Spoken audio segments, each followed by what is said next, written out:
Goodness, man, do I love that sound. Alright, this is NX79, bringing you what I feel to be the top 35 PS1 games of all time. The rules are simple really. The game had to come out on the PS1 first, so games like XCOM UFO Defense and SimCity 3000 will not go on this list. Rule number 2. Only one game per franchise. That way Final Fantasy and Resident Evil do not take up my entire list. So then, shall we begin? By the way, if you don't like my list, then make your own damn list and do not bitch about it. Oh. PlayStation 9. Teleport to yours today. We start off with number 35.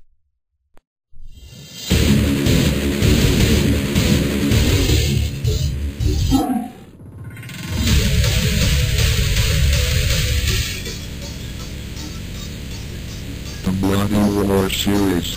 Although only 2 games on PS1, this fighting game set itself apart from other games at the time because not only can you fight as humans, but also as crazy beast-like creatures, with crazy combos, decent graphics, okay characters and the color rock soundtrack. I had to put it on my list.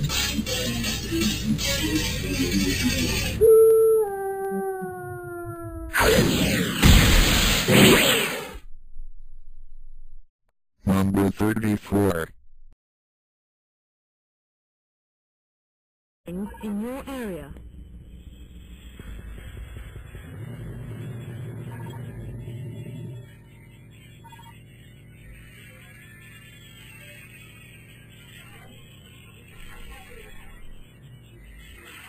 The Colony Wars series.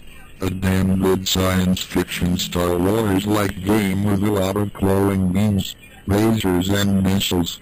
Although the first game was a little slow and boring, the second and third games in the series were much better put together, adding more variety and mission types, making them more rewarding to play. Surprised that there has not been a Colony Wars for the PS3. Maybe later, if enough people want it. I am okay though. Oh.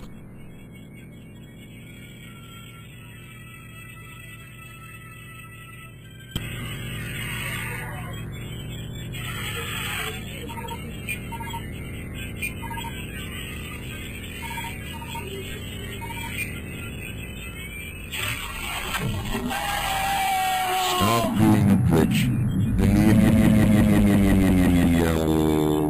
Pussy. Number 33.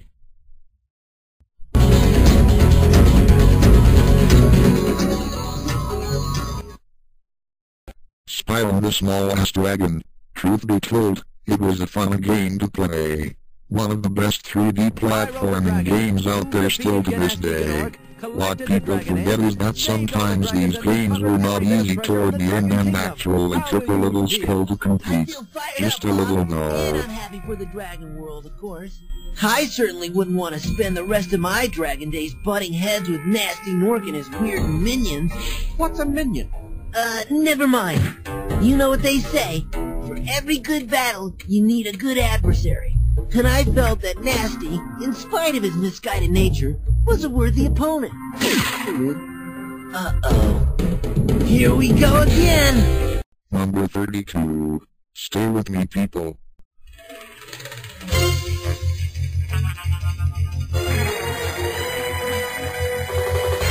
The Jet Moto games. Man, did I love to play this game when I was young. I would remember me and my brothers racing each other for hours just to see who was better. The loser always had to clean the winner's room. It was one of the first racing games that took some real technique to get around some of the turns, as well trying not to jump on the wrong ramps. If you made a mistake, it was your ass. Trust me, I would know.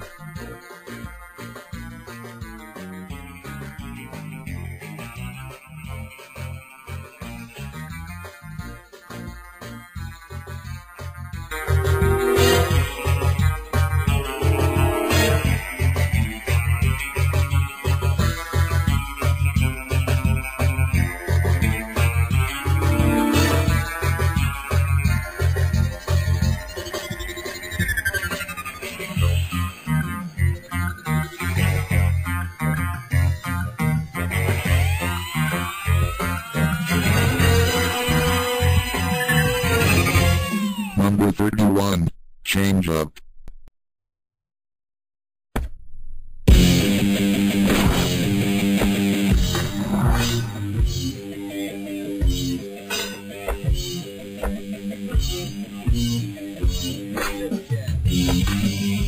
The Tony Hawk series, very fast, very sharp, very fun games to play.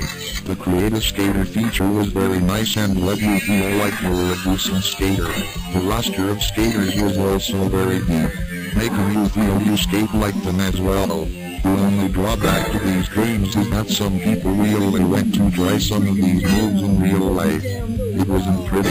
As a matter of fact, it was pretty damn painful. Ouch, I still got the scars to prove it. Shits, dick, scars, so cool. Show off.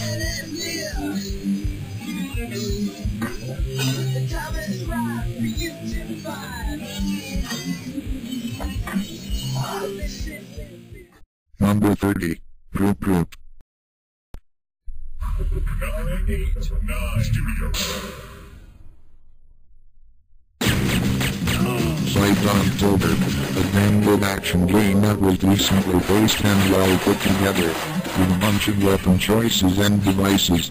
The series was definitely a fast-paced action game with a little stealth, and even less of a storyline. Then again, if you play these kind of games because of the storyline, you might need some help. Seriously, stop the video and seek some guidance.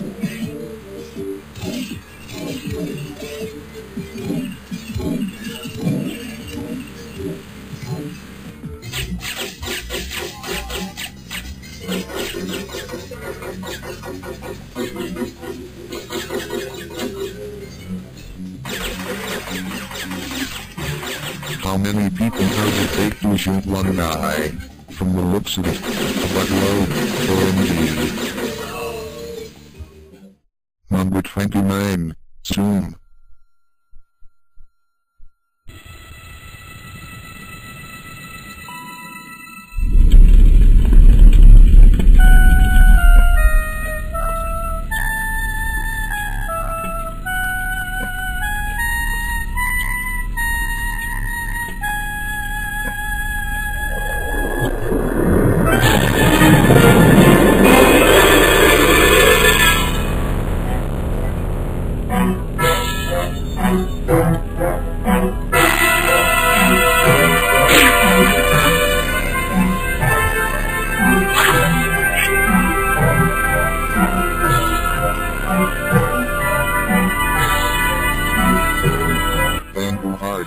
A great turn-based strategy game with innovative characters, impressive storyline, and rather decent game layout.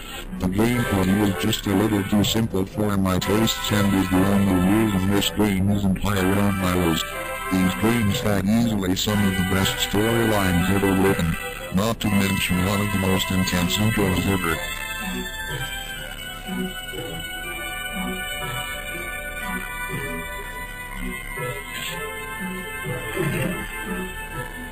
That is the end of this video of my top 35 PS1 games ever. See you next time for part 2. This is Mark 79 signing off. Bitches.